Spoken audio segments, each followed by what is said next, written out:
Bonjour madame. Bonjour. Bonjour. Je vous en prie, vous vous asseoir. Merci beaucoup. Alors, est-ce que vous pouvez nous donner votre nom, prénom, comme ça on vérifie qu'on a affaire à la bonne candidate, s'il vous plaît. Léana Bangoup. Parfait. Léana, on va passer ensemble une demi-heure à peu près Oui. pour mieux vous connaître, mieux connaître vos motivations pour intégrer notre belle école. L'entretien va se dérouler en 3 phases. D'abord, le jury va se présenter rapidement. Oui. Ensuite, vous allez avoir vous-même l'occasion de vous présenter. Et enfin, on embraye sur une discussion pour mieux connaître vos motivations. D'accord. Ça vous va? Oui, c'est bon. Me concernant, je m'appelle Joachim Pinto, je suis professeur de marketing à l'ESSEC et j'anime une chaire en lien avec cette matière. Bonjour, je m'appelle Antonin Rivage, je suis un alumni de l'ESSEC et je travaille actuellement dans du conseil en stratégie au BCG D'accord. depuis 3 ans. Quand vous voulez. Alors bonjour, je suis Léana Bangoup. Tout d'abord, j'aimerais vous remercier de me donner l'opportunité d'échanger avec vous et de vous présenter ma candidature pour votre Global BBA.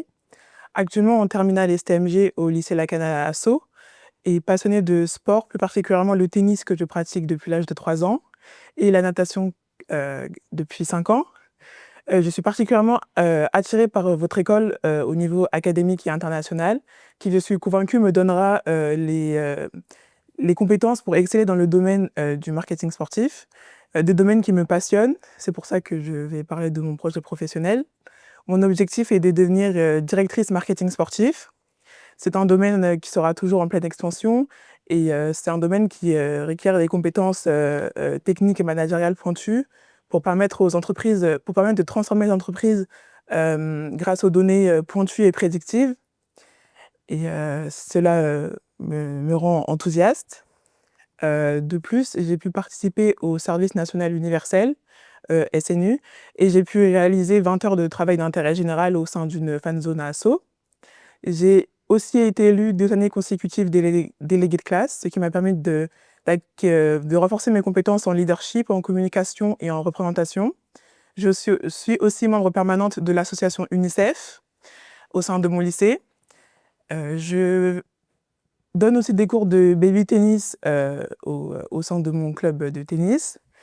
Et en tant que sportive engagée, j'ai hâte de rejoindre le bureau des sports pour pouvoir intégrer l'équipe de tennis de l'ESSEC. C'est quoi baby tennis? C'est quel âge ça? C'est de 3 ans à 5 ans. 3-5 ans? Oui. Vous avez combien d'enfants sous votre responsabilité? J'en ai 8. 8 enfants? Oui. C'est une fois par semaine ou? Non, 2 fois par semaine. D'accord. Ok. Et qu'est-ce que ça montre de vous, cette expérience? Ça montre mon côté leadership, vu que c'est moi la coach, ça me permet de renforcer mes compétences en leadership, de communication aussi. J'essaye d'expliquer le mieux possible les consignes à des enfants de 3 à 5 ans et de leur donner ma passion pour le tennis et pour qu'ils continuent de jouer au tennis jusqu'à leur adolescence ou même d'avoir une carrière professionnelle. Comment vous gérez vos cours de tennis pour votre propre développement et vos coachs, enfin vos cours que vous donnez en tant que coach? En tant que joueuse, déjà je suis capitaine de mon équipe. C'est pour intégrer mon équipe, premièrement, c'est par sélection parce que c'est du tennis en compétition. On peut pas, on teste les joueurs de manière très, très stricte. Et moi, en tant que capitaine d'équipe, quand la personne vient s'entraîner avec nous pour être testée, mon coach va toujours venir me demander ma vision à moi.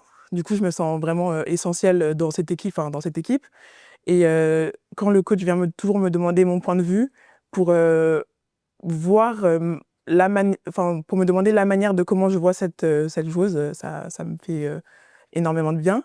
Et je le revois aussi un peu quand à la fin du cours, les parents viennent me poser des questions sur leur enfant, sur les points à améliorer et sur leur comportement au sein du cours. Ça me fait vraiment plaisir.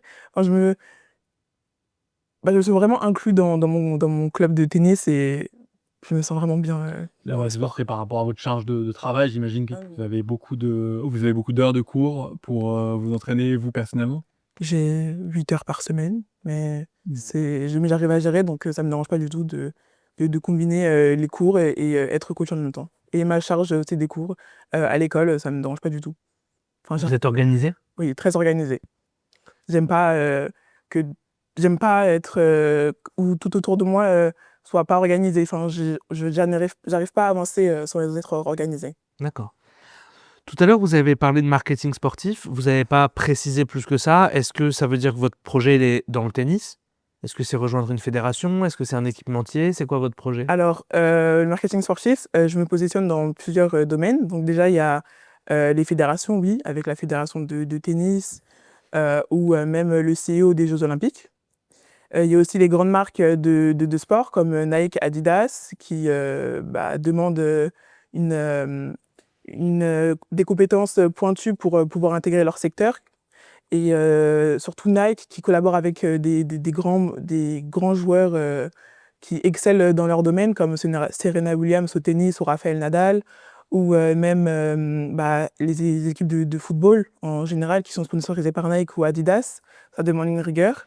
Il y a aussi les médias, les diffuseurs de sport comme Canal Plus ou Beansport, des canaux de communication. Et voilà. Et vous avez déjà une piste dans tout ça ou ça reste ouvert? Non, ça reste ouvert. J'aimerais bien découvrir un peu partout grâce aux stages que vous proposez. Et pourquoi ne pas choisir une carrière en tant que sportif de haut niveau? Alors, j'aurais aimé, mais je me suis blessée au ligament croisé. Du coup, ça a un peu réduit mmh, mon envie de devenir pro parce que les ligaments croisés, c'est vraiment la blessure que les sportifs ne veulent pas avoir. C'est vraiment l'une des blessures les plus redoutées. Et quand on les a et face à la rééducation et toutes les épreuves qu'on doit surmonter pour hem, retrouver notre mobilité sur notre genou, c'est assez compliqué et ça nous blesse un peu sur notre ego parce que quand on se donne à fond sur le terrain et que du jour au lendemain, on se retrouve sur un lit d'hôpital, ça fait vraiment un impact négatif dans notre vie, quoi. D'accord. Et quelle place vous voyez pour le tennis plus tard? Ça veut dire, est-ce que le tennis pour vous, c'est un hobby que vous gardez sur le côté? Ou est-ce que tout à l'heure vous parliez de, je sais pas moi, d'aller au CIO, ça veut dire que vous êtes prête à abandonner le tennis en termes de projet professionnel? J'abandonnerai jamais le tennis. C'est vraiment ma passion, c'est là où je me sens le mieux.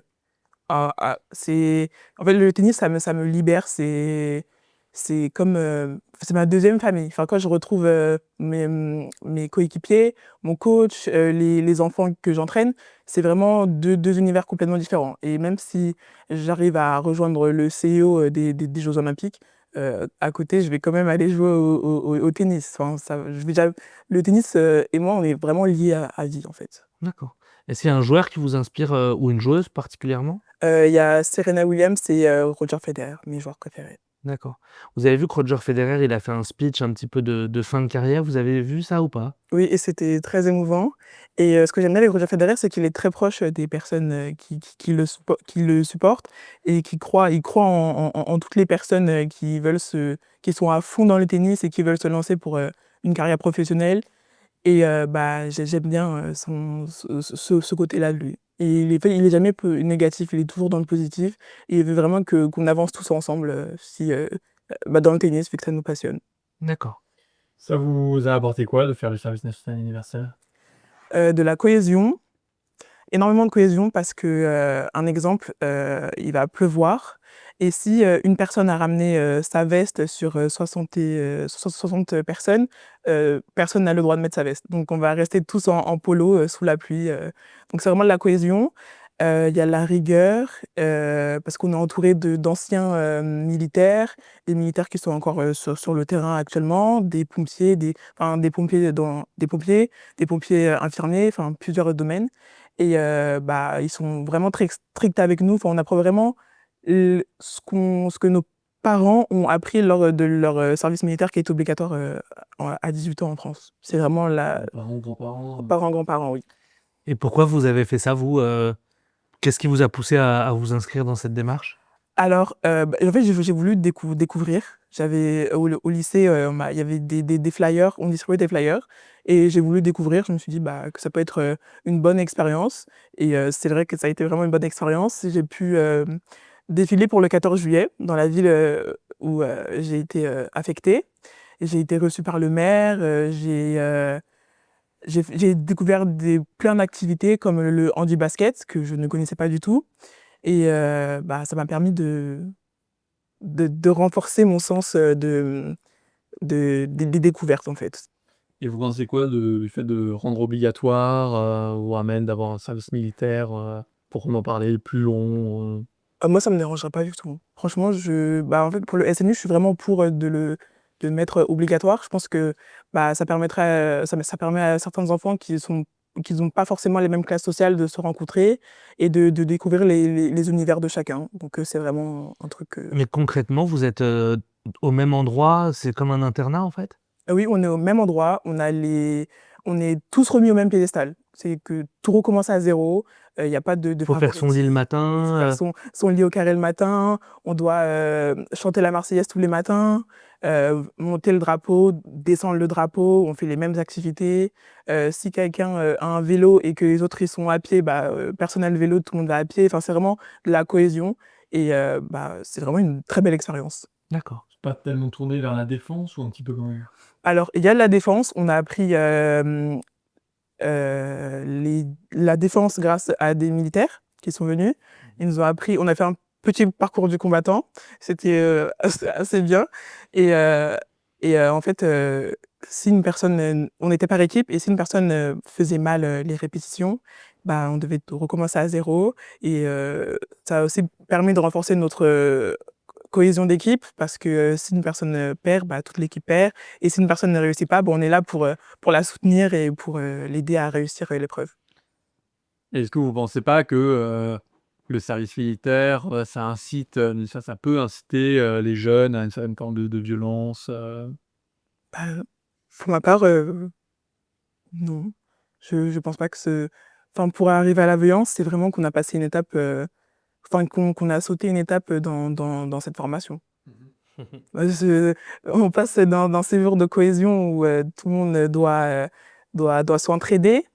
Si on commence à aller dans la violence, c'est vraiment qu'on a loupé une étape et qu'on n'a vraiment pas respecté les règles qu'on nous a imposées. je veux dire, pour reformuler ma question, est-ce que, vous ne pensez pas que, la préparation, enfin, votre préparation à potentiellement servir, dans l'armée française, peut être comment dire? Une incitation à faire la guerre? Si c'est faire la guerre pour notre nation, il y a pas de souci, hein. Mais si c'est pour, Personne plutôt, nationaliste? moi ça me dérange pas enfin, je suis neutre sur le débat politique, mais tout ce qui est bon, pour la société, je suis tout à fait d'accord. Par rapport à l'école, tout à l'heure, vous avez mentionné le projet de marketing sportif. Qu'est-ce qui est propre à notre école, que vous allez pas trouver ailleurs, qui vous permet de dire que c'est, l'école dont vous rêvez le plus, en fait? Alors, déjà, il y a vos cours. Il y a un cours qui m'attire, qui est, marketing responsable. Donc, comment, comprendre l'entreprise et faire face, aux concurrents, tout en restant, compétitif. Il y a aussi, l'international, comme j'ai cité, votre campus de Singapour, qui, me permettra, de découvrir, les les nouvelles marques de sportifs, à l'international. Et Singapour, c'est une ville qui est vraiment dans l'innovation, c'est très innovant. Donc ça me permettra aussi de comprendre, comment ils voient, leur vision du marketing sportif de leur côté. Il y a aussi les États-Unis, parce que les États-Unis, c'est un pays de sportifs. Presque toutes les stars, les grandes stars qu'on connaît, viennent des États-Unis. Donc c'est vraiment deux pôles, pour le marketing, qui sont, selon moi, indispensables, à découvrir. Est-ce que vous connaissez des anciens de notre école qui travaillent en marketing sportif? Tony Estanquet, le CEO des Jeux olympiques, il est passé par l'ESSEC. D'accord. C'est un alumni, je peux dire que c'est un alumni parce qu'il est passé par l'ESSEC. Et il a fait les mêmes matières que moi, donc marketing responsable, et le master en sport, en marketing, sportif. Comment vous Et savez les cours qu'il a suivis, Tony Estanguet? j'ai vu, sur son LinkedIn, je me suis renseignée. Et en fait, Tony Estanguet, c'est vraiment, enfin, j'aimerais bien, suivre le même parcours que lui pour arriver au même poste que lui. Et bah, et l'avoir vu aussi pendant les JO, ça m'a fait du bien. Enfin, j'ai pu discuter, enfin, j'ai pu très rapidement discuter avec lui. et il m'a donné quelques petits conseils pour réussir mon année si je suis admise. À part le sport, qu'est-ce que vous faites sur votre temps libre alors? Je lis beaucoup de livres. Mon livre préféré, c'est L'étranger d'Albert Camus, par exemple. Je voyage beaucoup. Alors attendez, on va faire sujet par sujet. Qu'est-ce qui vous plaît dans ce livre et qu'est-ce qui vous plaît dans la lecture en général? La lecture, c'est vraiment une autre, une autre dimension. Comprendre la vision des personnages principaux. Par exemple, j'aime bien La Plume d'Albert Camus et Marceau, le personnage principal, son côté absurde, il ne ressent aucune émotion et dans une société, de ne pas ressentir une émotion quand par exemple, sa copine lui dit, si, il l'aime et qu'il dit, que c'est indifférent pour lui, enfin c'est dur quand même de ressentir, cette indifférence en fait et ce que j'aime bien dans ce livre, l'absurdité et c'est un personnage qui m'a vraiment beaucoup plu et c'est un livre qui m'a marqué. D'accord. Est-ce que vous avez déjà été étrangère à certaines situations, est-ce que vous avez pu les identifier à certains passages du livre? Je suis un peu c'est pas que j'ai un caractère je suis très sûre de moi, je sais ce que je veux, mais il y a certains moments où ça peut être indifférent pour moi, enfin par exemple une critique que je peux recevoir, ça peut me c'est ça me met indifférent en fait.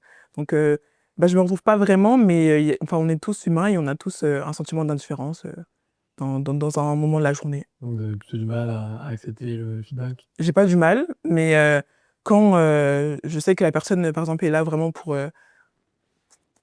pas pour mon qui n'est pas là pour mon bien, je vais pas ressentir une émotion pour la personne. Et qu'est-ce que vous pensez, qu'est-ce que ça vous évoque aujourd'hui? On est dans une société où il y a moins de temps consacré à la lecture, à la culture, un peu plus de temps peut-être consacré aux réseaux sociaux, à des choses qui passent vite, et cetera. Qu'est-ce que vous pensez justement de cette, propension qu'a la jeunesse à passer du temps sur les réseaux sociaux, plutôt par exemple qu'à se cultiver par la lecture comme, ce que vous essayez de faire?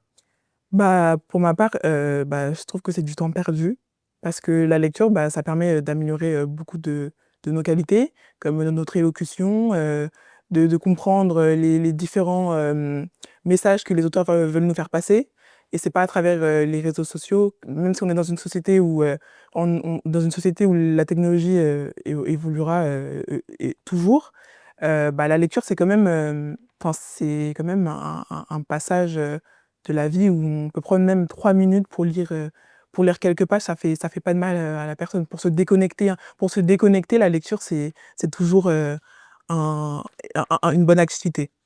Vous avez vu la série Adolescence? Non? Vous avez entendu parler ou pas? Non, pas du tout. En gros, juste pour vous en dire un mot, c'est une série qui justement met en avant, le rôle des réseaux sociaux dans, l'occurrence le meurtre d'une jeune fille et l'impact que peuvent avoir les réseaux sociaux sur, la santé mentale des jeunes. Vous en pensez quoi de ce rôle des réseaux sociaux? Hem, les réseaux sociaux, je les vois comme un point positif et comme un point négatif. Un point positif pour les informations, on a des informations beaucoup plus rapidement. Les, pour le soutien aussi, pour une cause, les réseaux sociaux, ça peut aider, pour, heu, faire entendre les voix des personnes qui n'ont pas forcément de visibilité. Mais c'est aussi des points négatifs quand ça commence à nuire à la personne et on est tous humains, on a tous, une santé mentale, bien à nous-mêmes et que ça touche, les personnes au point, par exemple, de se comparer et de devenir comme une personne. Enfin, on a créé les réseaux sociaux, c'est pas pour nous nuire, c'est pour, nous faire, profiter, de notre temps libre ou nous faire avancer donc c'est vraiment triste de voir que des personnes, que ça en arrive jusqu'à là, en fait. Vous alliez commencer tout à l'heure, je vous ai coupé, donc je vous redonne la parole. Vous alliez parler, je crois, des voyages, Oui. c'est ça? Allez-y. J'ai eu la chance, grâce à mes parents, d'énormément voyager. J'ai découvert énormément de cultures et la culture qui m'a le plus, touchée, c'est, la culture, du Kenya. C'est vraiment une culture, qui est propre à elle. Ils vont favoriser, la culture de leur pays, par exemple, voir, protéger leurs animaux du pays et même leurs agriculteurs, leurs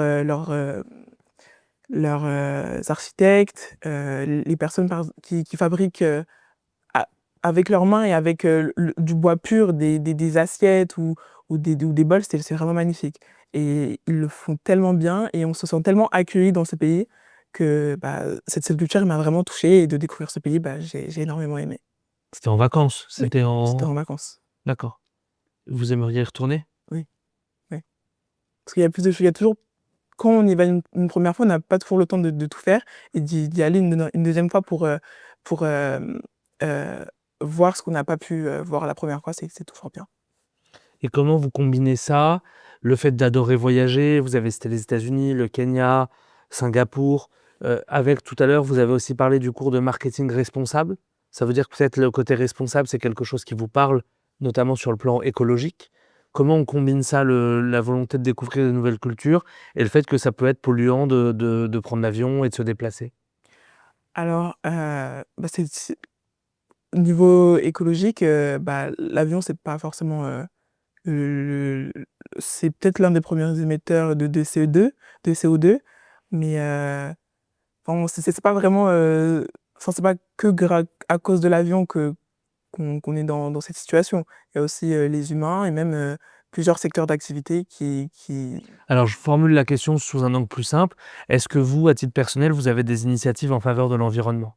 bah, je fais comme, tout le monde, hein, je trie les déchets, je fais, bah, pour les trajets courts, je les fais, en train ou à vélo, au lieu d'utiliser ma voiture qui peut être polluant. Enfin, des petits gestes qui contribuent positivement à l'environnement. D'accord. Est-ce qu'il y a des sujets que vous aviez prévu d'évoquer pendant cet oral qu'on n'a pas évoqués encore? Mon association UNICEF. Alors, c'est parti. Alors, je suis membre permanente de l'association UNICEF au sein de mon lycée. On essaye de, sensibiliser, les jeunes du collège, à la prépa pour, qu'ils aient, une vision, des actualités qu'on ne parle pas forcément. On essaye de faire, des petites activités pour, sensibiliser, de plus en plus, les gens à la cause, de la so des certaines sociétés. On a pu faire aussi une levée de fonds pour, pour, contribuer à la construction d'un puits et on essaye de faire, le plus de bonnes choses possibles pour, sensibiliser et permettre de contribuer positivement à certaines personnes dans le monde. Le puits, c'était où? C'était en Afrique, au Congo. D'accord. Vous êtes allé? Non, on n'est pas allés, mais on a contribué grâce à la levée de fonds. Après vous avez viré les fonds, Oui, mmh. à l'UNICEF et Et on a la traçabilité de ce qui se passe. la levée de fonds, c'était sous quel format? Alors, c'était au sein du lycée, on a fait une petite soirée, caritative. Il y avait, on a envoyé des lettres d'invitation, au lycée, au collège et aux prépas et ils sont arrivés, et on s'est présentés. Il y avait plusieurs stands, on s'est présentés. On a même lors de cette soirée, on a continué à sensibiliser, les personnes et on a récolté des fonds, Mais je veux dire, c'est des dons ou est-ce que, par exemple, je sais pas moi, vous vendiez, ah non, des crêpes, des trucs pour gagner de l'argent ou c'était ah non, non, du don? c'est vraiment du don. C'est les personnes, ils arrivent et ils mettent, la somme, qu'ils Alors veulent. vous vous souvenez de combien vous avez récolté? On a eu à peu près, plus de 1 000 €. 1 000 €. Plus de Ça 1 s 000 €. Plus de 1 000 € et ça suffit pour le puits ou c'était plusieurs lycées qui faisaient la même initiative C'était pour faire? plusieurs, lycées qui ont l'association, UNICEF. Enfin, qui D'accord. sont au sein de l'association. Et ça, vous voulez le continuer après ou? Bah, j'aimerais bien, en plus du BDS, pourquoi pas rejoindre une association, dans l'humanisme, dans le sociétal. Et c'était quoi vos missions à l'UNICEF à part la collecte de fonds? Vous en avez d'autres ou pas? Je participe à la sensibilisation. Vu que je suis une membre permanente, je participe, en gros projet parce que je suis la cofondatrice avec, une de mes amies. On a vrai Fondatrice de cette association? Oui, au sein de mon lycée. C'est la première association de mon lycée, OK. UNICEF. Et vu qu'on est même en dehors du lycée, je suis membre UNICEF. Donc j'ai pu permettre en plus, de l'UNICEF, de l'organisation, bah, la mettre au sein de mon lycée Et si après le lycée, dans votre école, je peux très bien la ramener pour continuer à sensibiliser le plus de personnes. Est-ce que vous savez si on a des associations en lien avec le développement durable, des associations humanitaires au sein de l'ESSEC? Je sais qu'il y a une association humanitaire au sein de l'ESSEC. J'ai pas pu parler avec eux, j'ai pas vraiment eu de réponse, mais j'aimerais en découvrir. Ils vous ont pas répondu? Vous leur avez posé des questions? Ouais, ils ont pas répondu. Ok. D'accord. Est-ce qu'il y a un sujet d'actualité qui vous a marqué maintenant? Oui, sur le sport, le tennis, ils ont commencé à mettre à la place des juges des robots, des IA, lors de l'ATP de Madrid. Ce qui a pas forcément plu aux joueurs parce que c'était le premier test. Et par exemple, Arthur Fils, le Français qui a été éliminé à cause de ses fautes d'arbitrage, ça a pas forcément plu aux joueurs et au public. Et le sport, c'est un peu, le tennis, c'est un peu le juge assis à son siège qui regarde les joueurs de droite à gauche. Et s'il y a une erreur d'arbitrage, qui descend de son siège pour aller proche de la ligne. C'est pas dans le tennis d'ajouter de l'IA normalement. Vous trouvez? Il y a le Hawkeye normalement, c'est le dispositif où on peut challenger la décision du juge. Ça existe déjà, je veux dire. Oui, ça existe déjà, mais il y aura quand même il y aura quand même, on veut quand même un arbitre derrière. Vous êtes un peu à l'ancienne sur ça. Oui, voilà. Ça a toujours été comme ça, Toujours été comme ça. que ça reste comme ça. Oui, ça reste comme ça. Ok. On va pas enlever le style vestimentaire, par exemple, de Wimbledon, le blanc, pour mettre une autre couleur, alors que ça a toujours été le blanc. Enfin, c'est pas vraiment dans les valeurs du tennis. On vous laisse conclure cet entretien si vous le voulez bien, Léana. Alors, je sais qu'ensemble, nous pouvons créer un avenir où le marketing et le sport se rejoignent pour créer des solutions innovantes. Et je sais que mes compétences et mes qualités rejoignent l'ESSEC. Et, je sais que je peux agir activement au sein de la vie de votre campus. Merci beaucoup d'avoir pris le temps de présenter votre projet et votre parcours. On vous souhaite bon courage pour la suite. Merci beaucoup. Bonne journée. Merci. Vous pouvez repartir. Au revoir. Au revoir, bonne journée. On va passer au débriefing. Tu peux t'installer. On va être sur un mode un peu moins formel que ce qu'on était jusque-là. Est-ce que toi, tu peux commencer par nous dire ce que tu as pensé de ta prestation et de l'entretien? C'était assez bien dans l'ensemble. T'es contente de ta prestation? Oui. Tu te serais mis une bonne note? Elle peut être améliorée sur certaines fois, mais... Ok. Bon. Avec Antoine, on est tous les deux d'accord pour dire que tu as un très bon profil. On est aussi d'accord pour dire que avec les petits ajustements qu'on va te donner, tu peux clairement créer un petit coup de cœur pour le jury et avoir une note tout à fait très, très bonne, quoi, 17, 18, 19, 20. Simplement, on va essayer de te donner des éléments parce qu'il y a beaucoup de bonnes choses. Le problème, c'est que pour moi, le plus gros reproche, qui est assez facile à corriger, c'est que tu ne fais pas assez toi-même l'effort une fois qu'on t'a lancé, de partir. Description, qu'est-ce que ça m'a apporté? Transition sur l'école. Et en fait, toi, c'est description. T'attends que le jury te demande, et donc, qu'est-ce que ça t'apporte? Ah oui, ok, donc là, tu réponds.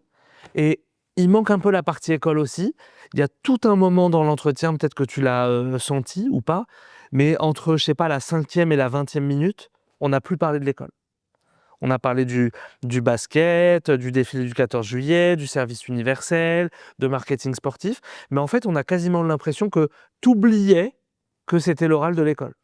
Et donc, il faut toujours que tu sois obnubilé par « je réponds », « je donne les apports », « je crée une transition ».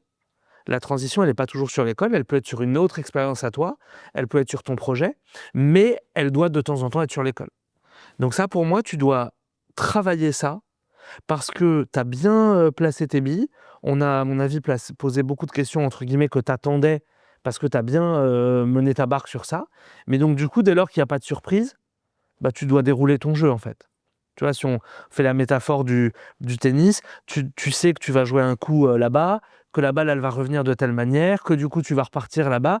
Tu peux pas, à chaque fois, être, entre guillemets, surprise en disant « Bon, allez, vas-y, je vais improviser. » Ok ?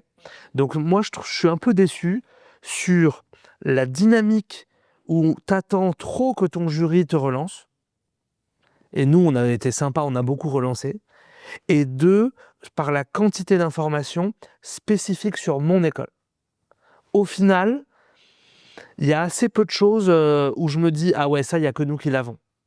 Par exemple, je trouve que tu n'as pas beaucoup parlé des valeurs, de responsabilité. Tu avais le baby tennis.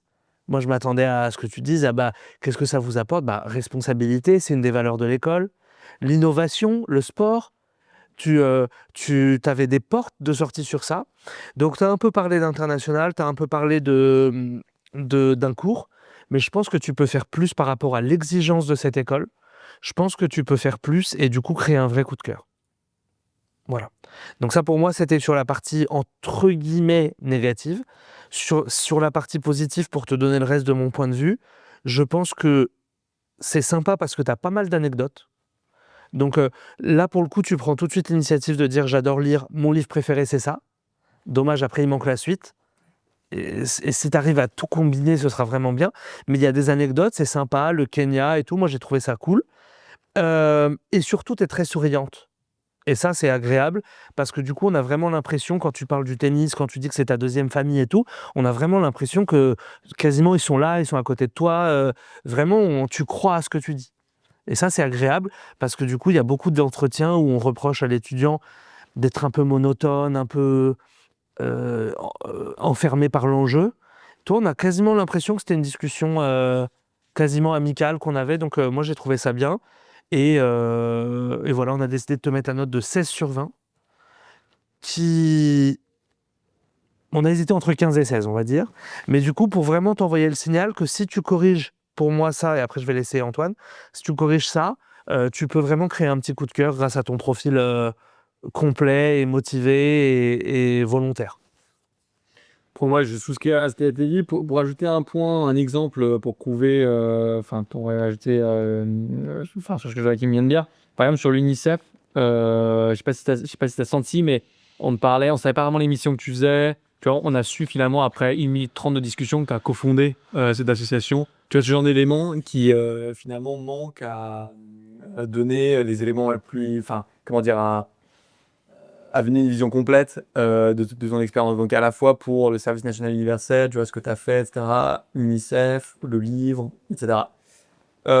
Sinon, bon, la présentation initiale était bien. Moi, ce qui me manquait un petit peu, c'est en quoi l'école, spécifiquement, te permettra de compléter ton profil, en fait. C'est un peu là, le point qui manque. Là, au niveau de la durée, il y a une bonne durée, enfin, t'es bien 1 minute 50.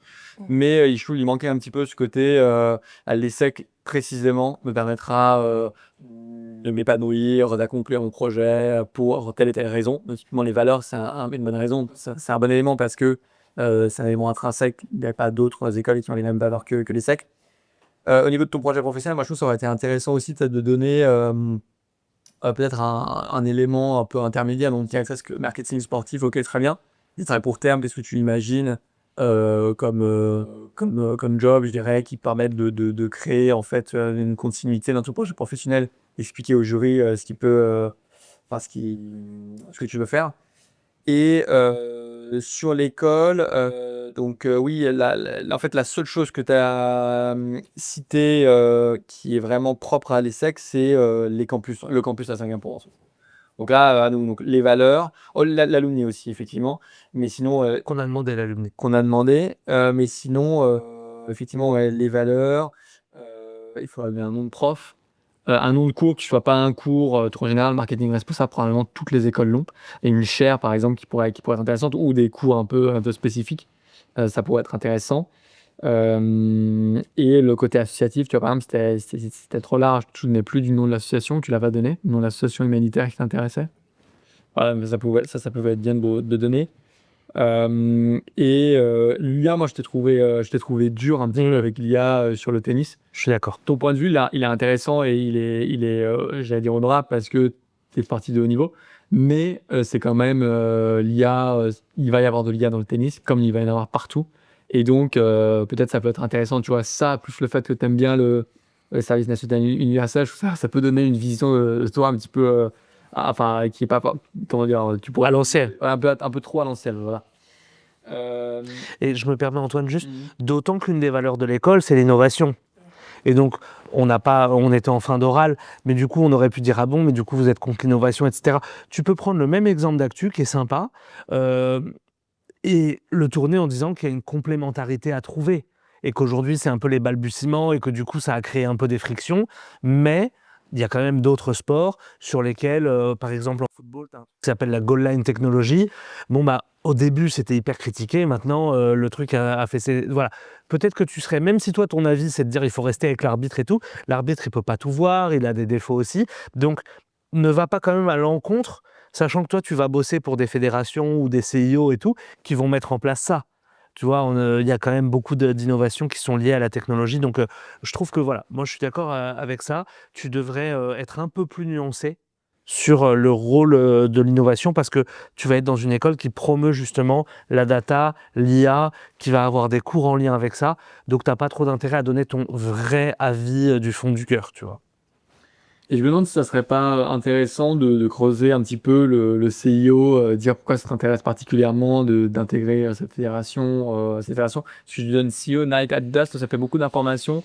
Et disons que je trouvais ça plus intéressant de dire bah, le SEO ça m'intéresse pour telle et telle raison, continuer avec Tony Stanguet. Ouais.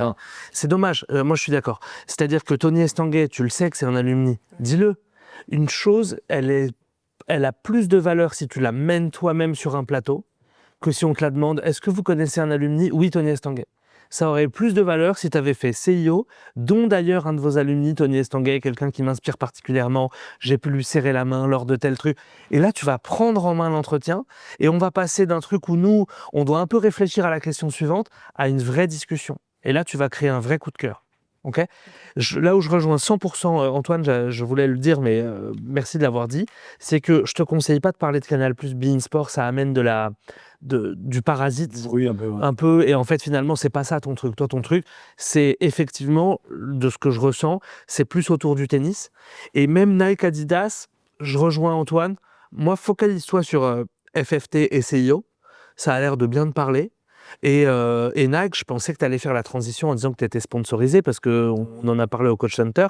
C'est quand même ton sponsor. Donc tu peux leur faire un petit coucou, c'est une rien. Non, mais blague à part, ça, il faut que tu le mentionnes. On a vu aussi au Coach Center que tu es dans le top 60 français. Presque. Il y a plein de petits trucs. Oui, mais ça rejoint exactement ce que tu as dit, Antoine. C'est qu'en fait, on a un peu l'impression que certains éléments, tu les réfléchis au fur et à mesure. Tu sais qu'on va parler tennis dans cet oral. Oui.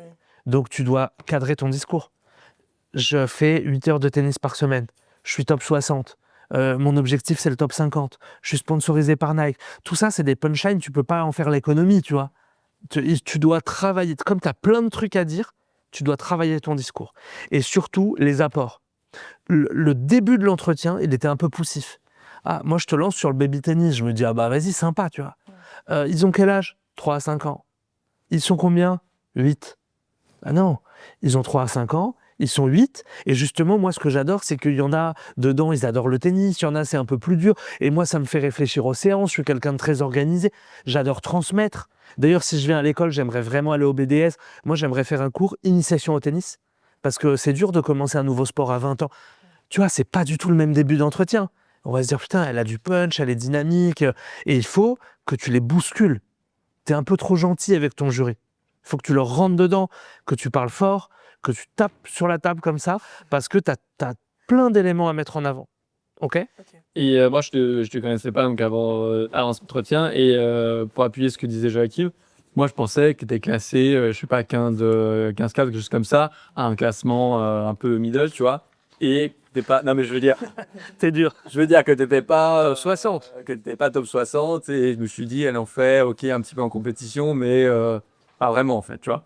Et donc, tu vois, je suis complètement passé à côté du fait que tu étais une championne, en fait, de tennis. Ce qui est un peu dommage. Non, mais top 60, tu vois, C'est pas rien. c'est pas rien, tu vois. C'est quoi, c'est top 60 d'un âge ou ça marche comment? C'est par catégorie d'âge, du coup. Donc t'es top 60 quoi? Enfin, tu m'as dit tout à l'heure, je suis bien presque, j'espère, mais disons top 60.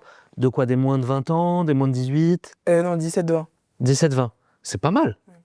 Tu vois, Antoine, il te connaissait pas. Nous, on a bossé avant au Coach Center, mais il te connaît pas. Tu dois l'avoir par 4 punchlines. Il sait à qui il a affaire. Tu vois, je suis top 60 des 17-20. Tu m'as pas convaincu, tu étais championne. Voilà, je fais du tennis 10 heures par semaine, tu peux gonfler 12 heures par semaine. Si tu as une anecdote, j'en sais rien, moi, que tu t'es entraîné un jour avec une grande joueuse ou un grand joueur ou un grand coach, je connais Patrick Moratoglou, ce que tu veux, ça va un peu caler à qui on a affaire.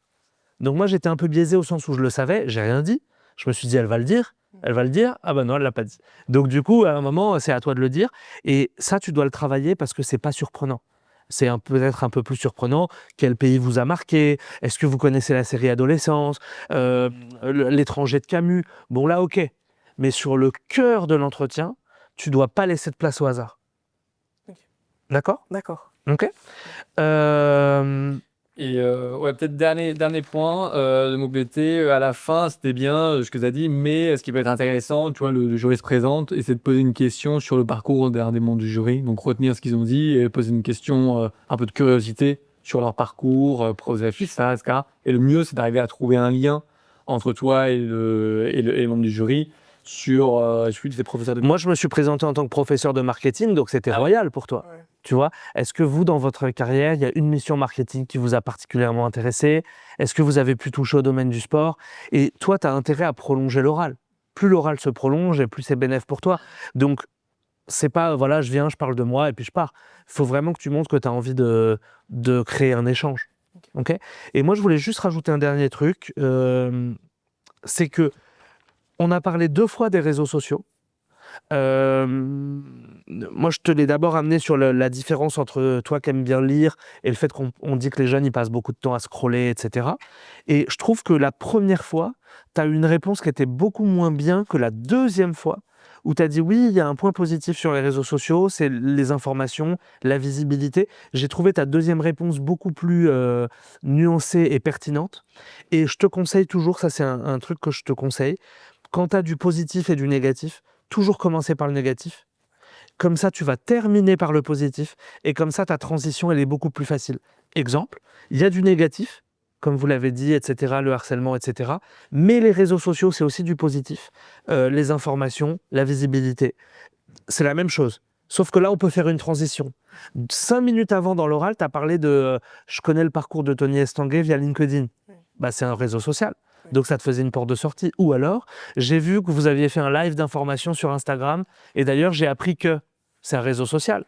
D'ailleurs, je suis abonné à la page du BDS IESEG sur... mince, c'est Bébé IESEG. Je suis abonné à la page Bébé IESEG sur Instagram. Tu vois, tu termines sur une note positive, transition beaucoup plus facile. Toi, tu as terminé sur une note négative. Qu'est-ce qu'il aurait pu se passer qu'on remette une pièce dans la machine? Ah bon, et est-ce que vous avez du coup assisté à des choses pas bien sur les réseaux sociaux, etc. Et on continue à faire du négatif. Tu vois le truc? Donc garde ce sourire, garde ce dynamisme, garde cette motivation, mais par contre, sois plus percutante dans tes punchlines. Et là, tu vas créer un petit coup de cœur. Ok? Oui. Merci Léana. Merci beaucoup. Au revoir, à bientôt. Au revoir. Au revoir. Hop, on va te remettre tes grilles d'évaluation.